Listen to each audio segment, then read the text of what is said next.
Irmãos amados, vamos abrir a nossa Bíblia no livro de João, o Evangelho de João. Eu quero ler apenas um versículo esta noite. Evangelho de João, capítulo 6. Vamos ler o verso de número 58.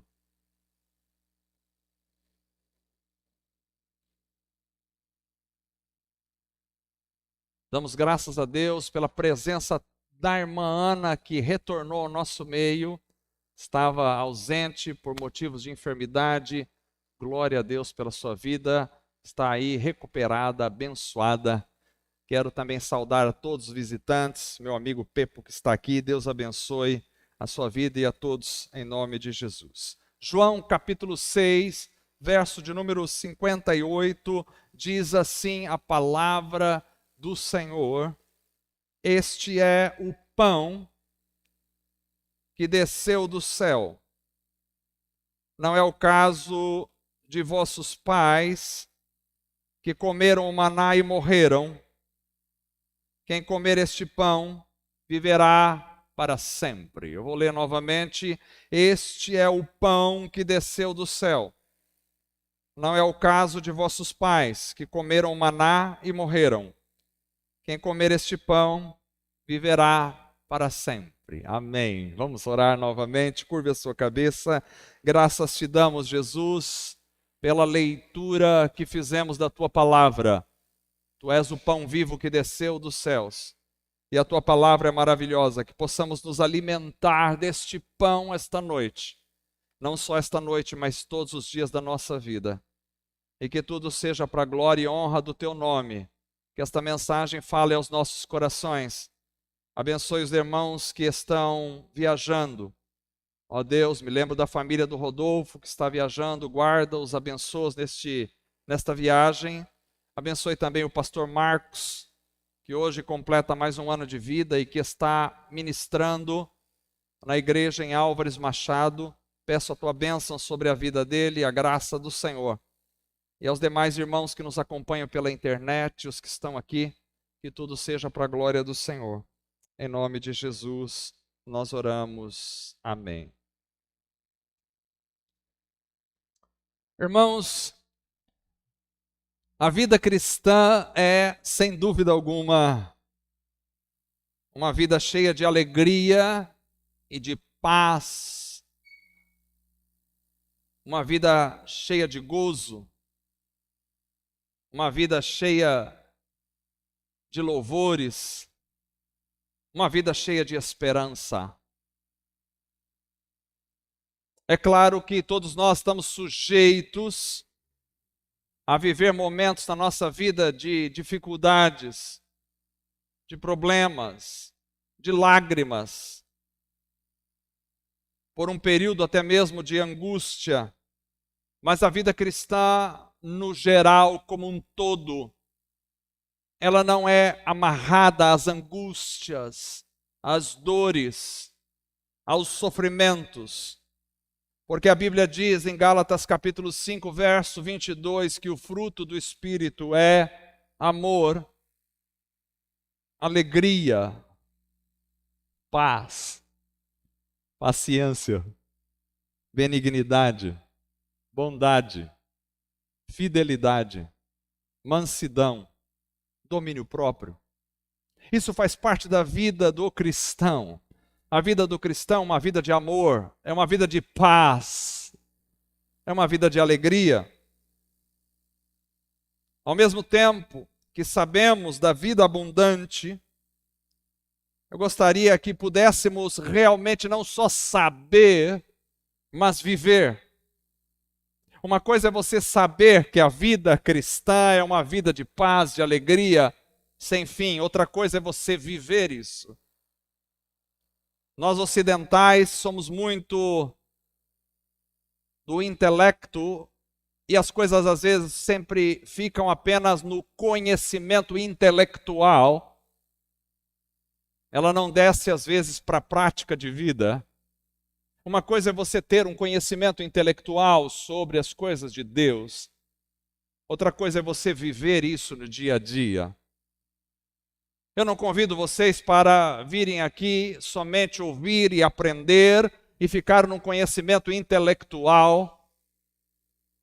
Mas como igreja do Senhor, nós temos que viver aquilo que aprendemos. Isso tem que se tornar prática da nossa vida. É por isso que Jesus diz que aquele que ouve as minhas palavras e as pratica, assemelhar-lo-ei ao homem que construiu a sua casa sobre a rocha.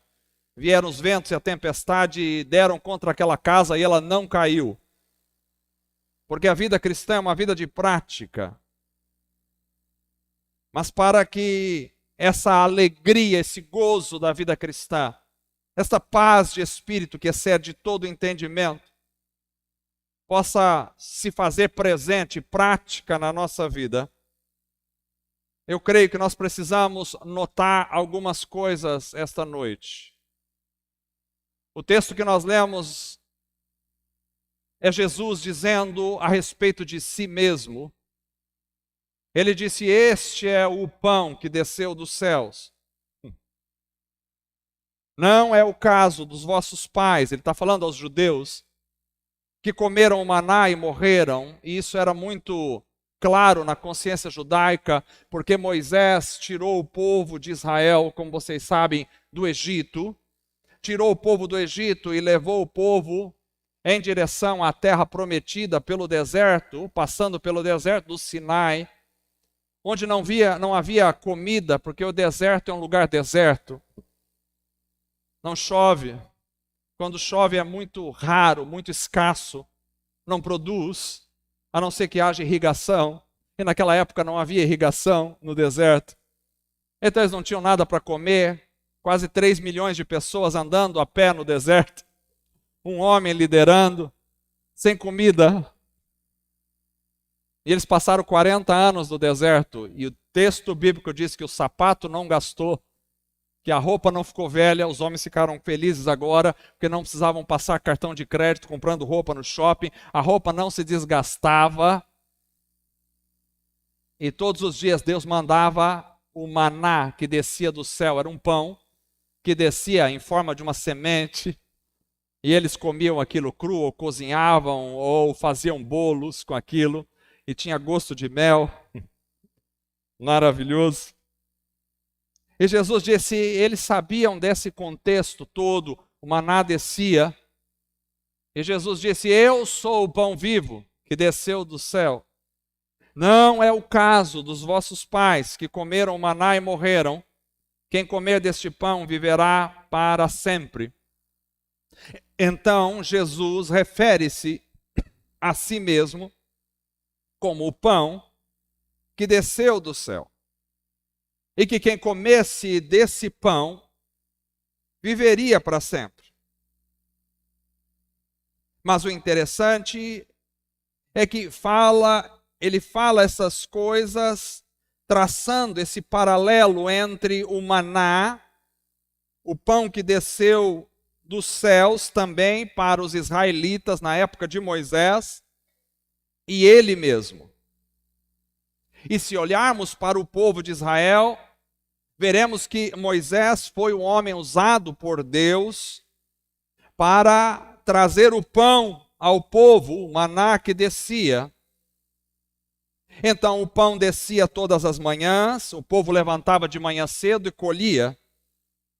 Era algo sobrenatural, porque você pode ir lá fora amanhã cedo que não terá pão, não vai chover pão no telhado da sua casa. Você pode ir no deserto do Sinai que não vai chover pão lá no deserto do Sinai. Então era algo sobrenatural que acontecia na época de Moisés, e nós estamos falando aqui do século XV a.C., mais ou menos 1450, 1500 a.C.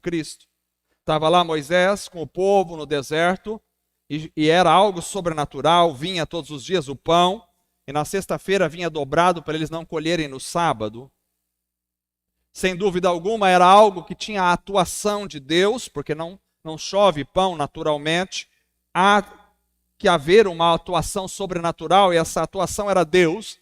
Era Deus que fazia isso, porque no deserto não cai maná naturalmente. Além disso, aquele pão garantia a sobrevivência do povo no deserto, e assim o sustentou por 40 anos. todos os dias, de manhã, o povo presenciava o milagre de Deus fazendo o pão descer do céu. E eles comiam aquele pão. Mas aí nós temos Jesus dizendo que havia um problema. E o problema é que eles comiam daquele pão, mas aquele pão era suficiente somente para sustentá-los fisicamente aqui nessa terra. O pão que vinha do céu naquela época não se destinava a dar a vida eterna àqueles homens. Aquele pão era uma representação de Jesus, mas ele não fazia o papel de Jesus na história, porque se ele fizesse, Jesus não precisava ter vindo. Então o pão que descia do céu não era algo suficiente para trazer vida em abundância ao coração de uma pessoa. Então agora Jesus estava presente em meio àquele povo. Eles não estavam mais no deserto, estavam instalados nas cidades, na cidade de Jerusalém e outros lugares. Eles não esperavam colher pão todas as manhãs, porque isso não acontecia. Mas Jesus vai dizer: eu sou o pão vivo que desceu dos céus. Aquele pão que descia não era vivo, era um pão que não tinha vida em si mesmo, era um pão apenas para o sustento da caminhada durante os 40 anos. E quando eles entraram finalmente em Canaã, cessou o pão do céu, porque agora eles iam plantar, eles iam colher. Então cessou o pão do céu, porque aquele pão não era destinado a trazer vida, aquele pão era apenas para a manutenção da vida física, biológica. E Jesus disse: os vossos pais comeram maná e morreram, não tiveram vida eterna, mas quem comer deste pão viverá para sempre. Então é interessante porque nós temos duas situações aqui. São pães descendo do céu. Nós temos a ação sobrenatural de Deus, tanto em Jesus quanto no pão que descia do céu lá na época de Moisés. Apesar de termos a ação sobrenatural nos dois momentos, apesar de termos a atuação de Deus nos dois momentos, só em Cristo nós temos a vida eterna, porque aquele povo não teve a vida eterna. É só em Cristo que desceu não como um maná sem vida, mas que desceu vivo e que deu a vida eterna a todos que se alimentavam dele. Só em Cristo nós temos a vida. Então, qual é a diferença entre o povo do deserto na época de Moisés e o povo na época de Jesus para frente? É que o povo da época de Moisés comeu pão e morreu, mas o povo que está em Cristo não morre, vive eternamente. Qual era a diferença? A diferença é Jesus. No Antigo Testamento você não tem o pão como Jesus, mas no Novo Testamento você tem o próprio Jesus. Então só Jesus pode dar a vida eterna. Só Jesus é o verdadeiro alimento. Porque o maná, embora fosse fruto de um milagre de Deus, não se destinava a dar a vida eterna, mas Cristo sim. Se há Cristo, há vida. Se não há Cristo, não há vida. E isso me leva a algumas reflexões essa noite. Primeiro, é preciso se alimentar de Cristo para termos a vida eterna. Jesus disse: quem comer deste pão, ele estava fazendo referência a si mesmo. Então é preciso se alimentar de Cristo para termos a vida eterna. Preste atenção, irmãos, o povo de Israel presenciava os milagres e o poder de Deus no deserto. O povo de Israel ouvia as orientações de Deus dadas a Moisés e por meio de Moisés. O povo de Israel desfrutava das bênçãos de Deus no deserto: pão, água, carne, vitória sobre seus inimigos, o mar se abrindo, visões poderosas de Deus e tudo mais. Mas apesar de todas essas situações, o texto diz que eles morreram e não tiveram a vida eterna. Isto nos mostra algo muito importante, que é É importante saber sobre as coisas de Deus. Isto é fundamental. O povo de Israel sabia e nós também sabemos das coisas de Deus. Conhecemos a sua palavra. É importante presenciar os milagres de Deus. O povo de Israel presenciou uma série de milagres de Deus e nós presenciamos. Quantos irmãos são curados, oramos, recebem a cura, recebem milagres de Deus. Isso é importante. É importante também desfrutar das bênçãos de Deus. O povo de Israel desfrutava das bênçãos de Deus e nós desfrutamos das bênçãos de Deus no dia a dia. A gente acorda, a gente tem ar para respirar, a gente vai para a rua, a gente recebe a chuva, a bênção de Deus, a gente até recebe a proteção de Deus. Às vezes aconteceu algum acidente trágico, Deus nos guarda, nos protege, a gente fica doente, Deus nos cura, a gente recebe as bênçãos de Deus, mas preste atenção, nada disso pode trazer a vida eterna. É preciso um passo a mais. O povo do deserto desfrutou de tudo isso, mas não alcançaram a vida eterna. Mas para nós hoje é importante percebermos que temos que nos alimentar de Jesus. É a única forma de termos vida eterna. E quando eu estou falando de vida eterna, eu não estou falando de você não morrer fisicamente. Porque um dia todos nós vamos morrer fisicamente, mas a Bíblia diz que alguns vão morrer fisicamente, mas um dia vão ressuscitar para estar com o Senhor eternamente, e outros vão para a separação de Deus, e a Bíblia chama isso de morte eterna. Alguns vão ter a morte eterna, que é a separação eterna de Deus, e alguns vão ter a vida eterna, que é a comunhão eterna com Deus. E isso pode ser desfrutado já agora. Não é algo só para quando eu morrer e ressuscitar, mas essa vida eterna invade o meu coração, transforma a minha vida e faz de mim alguém que caminha por esta vida já com a semente da eternidade na minha alma, no meu coração, na minha vida. E isso me torna feliz, me torna alegre, me torna abençoado, me torna com paz. A vida eterna precisa me invadir. Ou seja, não basta você conhecer a Bíblia. Infelizmente nós vivemos numa crise de conhecimento. Poucas pessoas já leram a Bíblia inteira, poucas pessoas conhecem a Bíblia. E se você já leu a Bíblia inteira, já está um passo à frente, tudo bem, mas não é o suficiente. Não basta você conhecer a Bíblia, não basta você saber das histórias bíblicas, não basta você presenciar milagres de Deus na sua vida, na sua família. Não basta você vir aos cultos no domingo à noite e ser abençoado aqui no meio do povo. É preciso algo mais. Ou seja, é preciso uma experiência pessoal, contínua, diária com o Senhor Jesus, em que você se alimenta do pão vivo e possa ter a vida eterna. Porque ele não disse quem for ao culto terá a vida eterna, ele não disse isso. Ele não disse quem lê a Bíblia vai ter a vida eterna, ele não disse isso. Ele não disse assim, quem presenciar milagres vai ter a vida eterna, ele não disse isso. Embora tudo isso seja muito importante e fundamental, mas ele disse quem se alimentar deste pão que desceu do céu, então ele terá a vida eterna.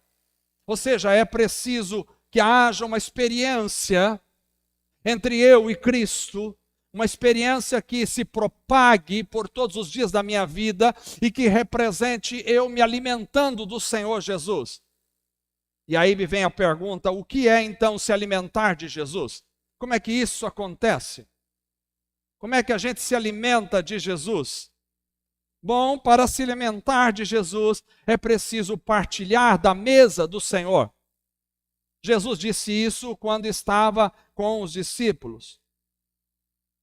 Quando os discípulos estavam à mesa com Jesus, ele lhes disse, pegou o pão e disse, tomai e comei, isto é o meu corpo. Então, para se alimentar de Cristo, eu preciso primeiro sentar à mesa com Jesus. Obviamente, eu estou falando isso de forma simbólica, metafórica, para você entender. Sentar à mesa, o que é sentar à mesa com Jesus? Não é chegar aqui e falar, bom, eu vou sentar aqui, Jesus, senta à mesa do meu lado. Não é isso. O que é sentar à mesa com Cristo? Quando você olha nos evangelhos e percebe o que estava acontecendo. É na mesa com Jesus que eu vejo os meus reais interesses. Quando o Senhor revela que a sua morte se aproxima, veja, os discípulos estavam à mesa com Jesus quando ele compartilhou do pão. E ele disse: comei, esse é meu corpo. Mas para que os discípulos comessem, eles tiveram que ver e perceber que Jesus estava para morrer. E eles seriam frustrados porque eles achavam que Jesus nunca iria passar pela cruz. Eles esperavam Jesus que fosse libertar eles, Israel, da mão dos romanos. Mas é preciso sentar à mesa com Jesus e enfrentar até as minhas mais profundas frustrações, mas continuar confiando nele, porque ele tem a chave da vida. Sentar à mesa é passar por todas as tribulações e frustrações da minha vida e continuar olhando Jesus face a face e dizendo: pode acontecer o que for, mas eu continuo confiando no Senhor. Isto é sentar à mesa, isto é se alimentar de Jesus. É na mesa que a gente vê os nossos reais interesses. Para aqueles discípulos que só queriam o dinheiro, sentar à mesa e perceber que Jesus estava caminhando para a morte seria tão decepcionante que resultava em largar a Cristo.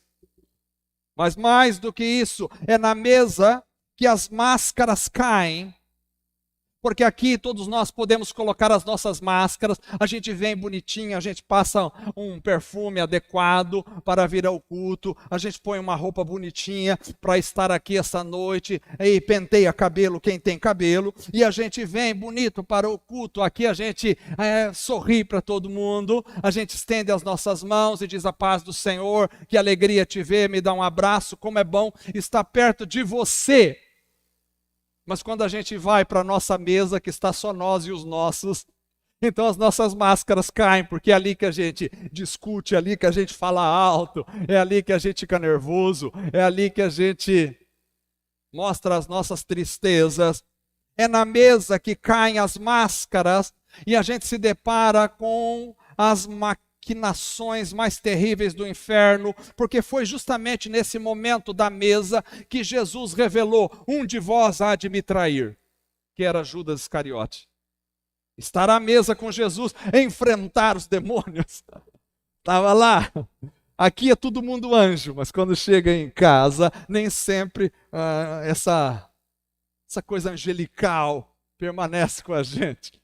As nossas esposas que o digam como a gente é em casa, como a gente é em casa. E é ali, justamente ali, que diz o texto que quando Jesus deu o bocado na boca de Judas, o diabo entrou nele. É na mesa que acontecem as revelações mais sórdidas da vida, as coisas mais obscuras do nosso coração. Então é preciso, para se alimentar de Jesus, é preciso sentar à mesa e enfrentar, seja o que for. Olhar para dentro de nós e ver as partes mais obscuras da nossa alma, dizer: mas eu não sabia que eu era tão irritado assim, eu não sabia que eu era tão nervoso assim, eu não sabia que eu era tão explosivo dessa forma, eu não sabia que eu era mesquinho assim, eu não sabia que a minha boca pronunciava tantas coisas ruins assim, eu não sabia que eu tinha aqueles desejos ocultos para desejar o mal do outro, às vezes também tomara que ele receba o que merece, eu não sabia que tinha isso dentro do meu coração. É na mesa que a gente se depara com quem nós realmente somos. Judas olhou para Jesus e Jesus olhou para Judas na mesa e disse: o que vai fazer, faça logo. E o demônio entrou nele. É na mesa que eu preciso enfrentar os demônios, enfrentar quem sou, enfrentar as minhas realidades mais terríveis.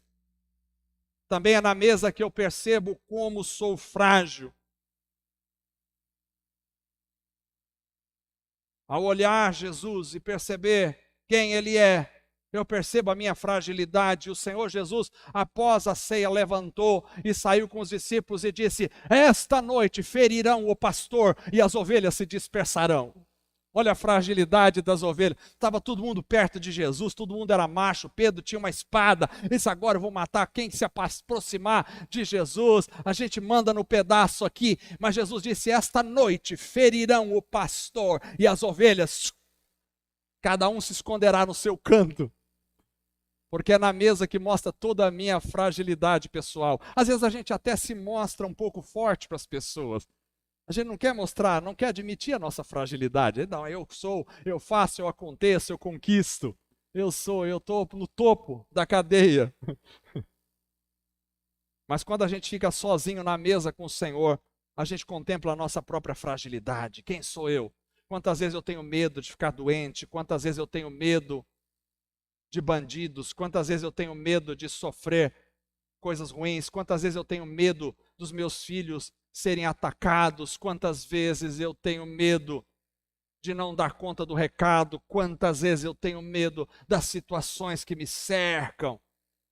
Então, para se alimentar de Jesus, eu preciso olhar para mim, ver a minha fragilidade, ver quem eu sou e dizer: Senhor, tenha misericórdia de mim, eu sou esse aí. Se fere o Senhor, eu saio correndo.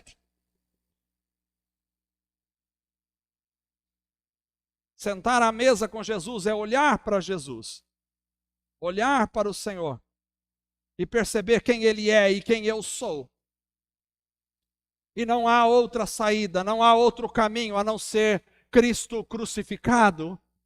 Cristo precisa ser crucificado. Os discípulos não queriam, não aceitavam essa ideia, mas não há outro caminho, porque é na mesa que vai ser revelado: eu preciso morrer. E por que Jesus precisou ser crucificado? Jesus não foi crucificado porque ele era um cara legal e o povo não gostava dele, não foi por isso. Jesus não foi crucificado porque ele era alguém revolucionário e os homens não entenderam a mensagem dele e o mataram, não foi por isso. Jesus não foi crucificado porque ele era um mártir e aí as pessoas odiavam ele e por isso o mataram. Não foi por isso, não foi. Jesus foi crucificado porque eu e você pecamos e estávamos distante de Deus em nosso pecado, e em nosso pecado estávamos condenados ao inferno, porque Deus é santo e não tem parte com o pecado, e aquilo que nós merecíamos era a condenação eterna. Essa era a nossa sentença. E então Cristo veio. Ele não veio para dar um bom exemplo aqui na terra e ser um mártir, não foi por isso. Ele veio com um propósito, e o propósito de Jesus era morrer para pagar a nossa dívida, para morrer em nosso lugar, para que nós fôssemos perdoados, lavados, purificados pelo seu sangue e reconectados a Deus através dele. Aleluia! É por isso que Jesus veio. A mesa é o momento de encarar os nossos próprios pecados. Eu serei crucificado, vou ser entregue. Mas por quê? O Senhor só fez coisa boa. O Senhor só curou pessoas, só ajudou pessoas. Por que o Senhor vai ser crucificado? Não é possível, mas é na mesa que eu percebo o quanto eu sou miserável, pecador. E o meu pecado matou Deus na cruz do Calvário. Isso é se alimentar de Jesus. Quem não comer do meu corpo, comer do corpo de Jesus é perceber o quanto eu sou pecador, porque ele teve que dar o seu corpo na cruz do Calvário por mim. Além disso, caminhando para o final aqui, se alimentar de Jesus. De vez em quando eu falo caminhando para o final e demoro mais 1 hora, né? Mas não é bem assim hoje. Além disso, se alimentar de Cristo é aceitar que Cristo entre em minha vida e me transforme à imagem e semelhança dele. Isso é se alimentar de Jesus. Todo aquele que comer deste pão viverá, disse Jesus. Vejam, não é só observar o pão, não é só tocar no pão, não é só ouvir a voz do pão, não é só saber que o pão é, ou quem o pão é e de onde o pão veio, mas é preciso se alimentar do pão. Tudo aquilo que eu me alimento de, ele entra dentro de mim. Não tem como eu me alimentar de alguma coisa se ela não penetrar no meu ser, em quem eu sou. O comer e beber todos os dias é uma metáfora daquilo que deve ser em relação a Deus. O alimento vem para dentro de mim, é dissolvido em mim, e se torna parte das minhas células, e se torna parte do meu ser como um todo. A gente até tem frase que diz, nós somos o que comemos. Então, quando Jesus disse, você tem que comer do meu corpo, você tem que se alimentar de mim, que sou o pão. Ou seja, isso está metaforicamente sendo exemplificado aqui. Jesus precisa entrar em nós. Entrar em nós. Ele precisa entrar em mim. Precisa estar em mim e eu nele. Isso fala de um relacionamento íntimo. Um relacionamento muito mais do que externo, intelectual, emocional. É um relacionamento real. O pão precisa estar em mim. Ele precisa fazer parte de mim. Jesus precisa fazer parte da minha vida, do meu coração, da minha alma, do meu ser. E eu preciso fazer parte dele. Não há uma religião em que Deus tenha que viver em você. Não há uma religião em que Deus entre em você e te transforme. Todas as religiões tratam os seus deuses como elementos externos a si mesmos. Por isso a proposta de Jesus é infinitamente superior a qualquer religião na face da terra. A mensagem de Jesus é Deus vivendo em você. Não há como vivermos vitoriosamente se Cristo não estiver em nós. Por isso, se nós estivermos em Cristo, Ele estiver em nós, então teremos vitória. É Deus entrando em você. É Deus fazendo morada em você. Essa é a proposta de Jesus.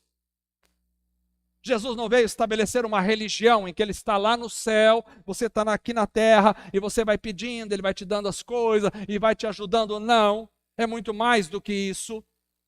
A mensagem de Jesus é Ele descendo, entrando e morando em você. Por isso Ele disse aos discípulos, estarei todos os dias convosco até a consumação dos séculos. Mas Ele não tinha ido ao céu, não ia ao céu sim, mas o Espírito Santo de Deus, terceira pessoa da Trindade, habitaria em nós, dentro de nós. Por isso Paulo diz, vós sois o templo do Espírito Santo, que habita em vós. É Deus habitando em você. Não é Deus habitando na igreja, nas quatro paredes de uma igreja. Não é Deus habitando em um lugar lá qualquer, não. É Deus habitando em você. A mensagem de Jesus é esta. É Deus entrando em você, e quando Deus entra em você e habita em você, então Deus transforma radicalmente a sua vida de dentro para fora. O pão teve que descer dos céus. Enquanto o pão ficou nos céus, não havia vida na terra. Mas o pão desceu para que nós tenhamos vida eterna. Tem dois tipos de pessoas no mundo somente. Aqueles que têm vida biológica, mas não têm vida eterna. E aqueles que têm vida biológica e vida eterna. Qual dos dois seremos? Poderemos ter vida biológica, crescer, casar, ter filhos, comer, beber e aguardar a morte. Ou podemos ter vida eterna, além da vida biológica. Irmãos, nós vivemos em dias sombrios, de frieza, mornidão e morte espiritual. Muitos hoje têm vivido vidas amargas, vidas sofridas, que carregam pesos enormes e que se arrastam pela vida esperando a morte chegar. Mas eu quero vos dizer esta noite, é possível termos uma vida maravilhosa na presença de Deus, repletos de alegria, cheia de significado, cheia de amor, cheia de esperança, cheia de paz. Jesus não deseja para você uma vida cabisbaixa, uma vida angustiada, uma vida deprimida, na depressão, na angústia. Jesus não quer que você viva uma vida sem significado, uma vida correndo atrás dos deleites e nunca encontrando. Jesus não quer que você viva uma vida vagando para lá e para cá, sem significado, não. Jesus quer que você viva uma vida autêntica, cheia de alegria dos altos céus, prazerosa, cheia de poder de Deus e com um significado muito claro em sua mente. Se eu perguntasse para você qual é o significado da vida, qual é o significado? Alguns responderiam, bom, é casar, construir uma família, educar os filhos, construir um império, adquirir algum dinheiro, talvez, morrer. Este é o significado da vida. Pobre significado, não tem significado algum. Porque daqui a 200 anos ninguém vai nem lembrar qual foi o seu nome.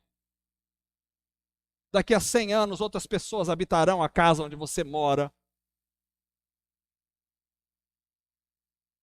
Daqui a 50 anos, as coisas que você tem já serão doadas, vendidas. Ninguém vai nem se importar mais com aquilo que a gente dá tanto valor. Tudo passará. Não há significado se a vida for isso. Nascer, crescer, viver, reproduzir e morrer. Isso é semelhante aos animais. Os animais é que crescem. Os animais é que se reproduzem. E muitos deles servem de alimento para o homem e morrem. Acabou. Mas não é assim conosco. O significado da vida é muito mais do que isso. O significado da vida é você estar aqui para conhecer que existe um Deus Todo-Poderoso. Viver para este Deus, conhecendo-o cada dia mais, se entregar a Ele, cumprir o propósito desse Deus na sua vida, louvando o seu nome e partir daqui para morar eternamente com este Deus. Este é o propósito da vida. É possível vivermos uma vida com propósito. Não uma vida religiosa, cheia de rituais e regras vazias, mas uma vida autêntica, em que a presença de Deus é experimentada a cada manhã. Sabe aquela coisa de você acordar de manhã e já se encher da alegria de Deus e experimentar já a presença de Deus ao seu lado logo de manhã? Porque tem gente que acorda e já acorda assim, ai minha cabeça, ai meu Deus, ai... tem que trabalhar. Senhor, que coisa. Ai, que vida miserável. Não, não é assim. Essa é vida miserável. E eu não estou falando aqui de dinheiro. Dinheiro passa. Se dinheiro fosse a solução, a Suíça e outros países milionários não seriam líderes em casos de suicídio. Não, não. Eu estou falando de prazer de viver, de alegria, de paz de espírito. Uma vida autêntica em que a presença de Deus é experimentada a cada manhã, em que o poder do Espírito Santo se faz presente a cada dia, em que você desfruta e é transformado a cada dia. Mas é preciso se alimentar de Cristo. E se alimentar de Cristo não é simplesmente vir aqui uma vez por semana, ou vir aqui uma vez por mês e comer o pão da ceia que nós vamos comer daqui a pouco. Não é só isso. Como eu faço para me alimentar de Cristo? Você precisa desejar Jesus. Precisa desejar a presença dele no seu coração. Você precisa se entregar a Jesus e dizer, Senhor, mostra-me quem realmente eu sou. Mostra a minha realidade. Você precisa chamar Jesus para morar em seu coração, em sua vida, e dizer, Deus, eu quero que o Senhor entre na minha vida, porque Deus não arromba portas. Você precisa dizer, você precisa querer, quem quiser venha e beba de graça da água da vida, disse o Senhor. Você precisa pensar em Jesus, ouvir a sua palavra, andar em seus caminhos. Para se alimentar de Jesus, você precisa se alimentar da sua palavra diariamente. Você precisa se arrepender diariamente, pedir perdão, examinar onde está desagradando o Senhor, pedir mudança. Se alimentar de Jesus é falar com Deus, é falar com Jesus todos os dias. Não há como se alimentar de Deus se não falarmos com Ele. Relacionamento, alimentar-se de Jesus, significa relacionamento profundo entre você e Ele. Não é o pastor que alimenta você, o pastor traz o alimento da palavra, mas é você que se alimenta do Senhor.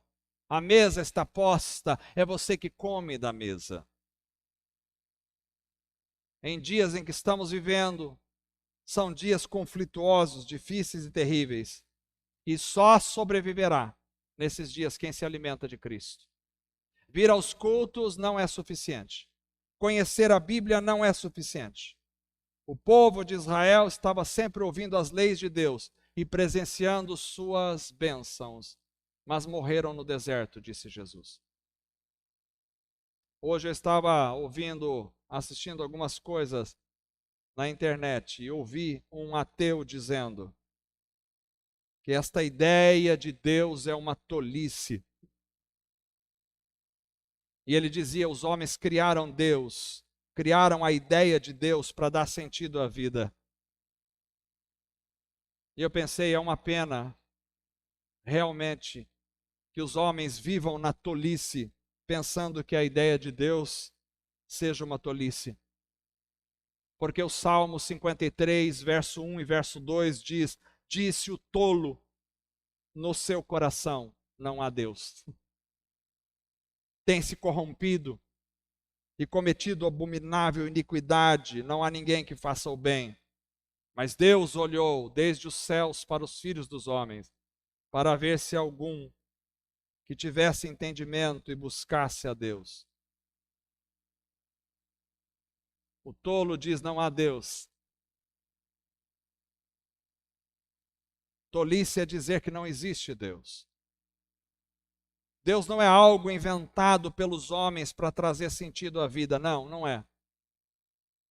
Nós descobrimos que há um Deus revelado na sua criação, um Deus revelado em sua palavra. Esse Deus se revelou aos homens, não só em sua palavra, mas também em sua criação, para que os homens pudessem conhecê-lo. Nós descobrimos que há um Deus criador nos céus e da terra, e temos o privilégio de conhecê-lo, servi-lo, amá-lo e sermos transformados por ele. É preciso decidir se alimentar de Jesus. Quem comer deste pão terá a vida eterna. Já terá hoje e terá na eternidade. Se alimentar de Jesus é ter um relacionamento com ele. Jesus veio para te dar paz de espírito. Ele disse: deixo-vos a paz, a minha paz vos dou, não vou lá dou como o mundo a dá. É só em Cristo que nós temos a verdadeira paz. Só em Cristo. Só em Cristo nós temos a verdadeira alegria que não passa, que não te abandona. É só em Cristo que nós dormimos sorrindo e acordamos sorrindo, porque temos sentido na vida, porque encontramos a nossa salvação. Só em Cristo. Só em Cristo. Vamos orar. Esta é a mensagem para esta noite. Quem comer deste pão viverá eternamente. Vamos ficar em pé. Talvez você já tenha se alimentado desse pão, ou talvez você nunca tenha se alimentado.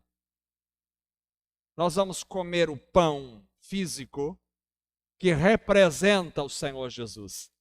Vamos beber o cálice que representa o sangue de Jesus. Mas não se esqueçam, isso é só uma representação. Você pode comer este pão e beber esse cálice e nunca ter comido do pão vivo que desceu dos céus. Porque o pão vivo que desceu dos céus é o Senhor presente na sua vida, dentro de você, vivendo em você. Eis que estou à porta e bato, disse o Senhor. Se alguém ouvir a voz e abrir a porta, eu entrarei e cearei com ele e ele comigo. Cristo está à porta de cada coração. Você diz: mas eu já sou crente. Você pode ser crente 40 anos, mas pode nunca ter ceado com Cristo. Você pode ter tomado 200 ceias, mas nunca ter ceado com o Senhor. Porque Ele precisa entrar em você, habitar em você. E Ele não habita em você só quando você está aqui, não. Quando você sai daqui, Ele está com você. Quando você acorda de manhã na segunda-feira, Ele está em você, falando ao seu coração, transformando a sua vida, mudando o seu ser. É Ele quem diz para você: não diga mais essa palavra que você acabou de dizer. É Ele quem diz para você: você pecou, errou, está errado, peça perdão. É Ele que está dizendo no seu coração. É Ele quem te diz: você precisa se humilhar, precisa seguir o meu caminho. Eu desci, me humilhei. Você precisa de humildade. É Ele quem diz para você: você precisa mudar nisso, mudar naquilo. É Ele que está dizendo. Dentro de Cristo precisa habitar dentro de você. É fácil ter um Cristo fora de você. Qualquer um pode fazer uma imagem de Cristo e andar com ela fora de você, no seu bolso ou em qualquer lugar, mas isso não tem nenhum significado. Cristo precisa estar dentro da sua vida. A religião faz as coisas na externa, mas Cristo faz no interior, na alma. Ele precisa habitar em você. Se você não convidou Cristo para morar em você, não importa se você tem 40 anos nesta igreja, importante é você dizer: eu quero que o Senhor venha morar, fazer parte da minha vida. Eu quero acordar com o Senhor, eu quero dormir com o Senhor, eu quero viajar com o Senhor. E quando Cristo habita em você, quando Cristo habita em você, aonde você vai, Ele está. Você não precisa de nenhum guarda-costa, Cristo está com você. Você não precisa de câmeras te vigiando. Mulheres, não se preocupem com seus maridos se eles tiverem que viajar sozinho, porque se Cristo estiver nele, a fidelidade estará no coração dele, a vida estará pulsando nele, o Espírito estará o guiando, fortalecendo. Maridos não precisam ficar desesperados, ligando para suas mulheres: onde você estava, o que você fez ou deixou de fazer. Se Cristo está nela, se Cristo está nela. Pais não precisam ficar apavorados em relação a seus filhos, se Cristo estiver nele, se Cristo estiver nele. Não se preocupe, Cristo está em você. Ele precisa morar em você, Ele precisa entrar em você, Ele precisa viver em você. Oremos ao Senhor esta noite. Senhor Deus, amados, estamos aqui e pedimos a graça, a unção e a direção do Senhor. Que a Tua palavra habite em cada coração, que o Senhor faça parte de cada vida, que o Senhor penetre em cada coração, em cada ser, que o Senhor transforme cada vida de dentro para fora. Ó Deus, nós não estamos falando de uma religião, não estamos falando de algo externo, não estamos falando de ritualismos mortos, nós estamos falando de vida, vida em abundância, porque só a vida é vitoriosa, só a vida pode vencer. As religiões caem por terra, mas a vida continua para todo sempre, para todo sempre. Age, Senhor, na nossa vida, transforma o nosso ser, modifica o nosso interior, modifica o nosso exterior, modifica quem somos, para a glória do Senhor. Em nome de Jesus. Amém.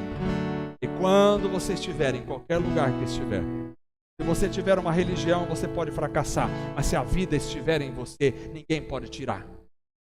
Os apóstolos morreram, foram crucificados, foram apedrejados, foram cerrados ao meio, foram lanceteados, mas ninguém podia tirar a vida que estava dentro deles.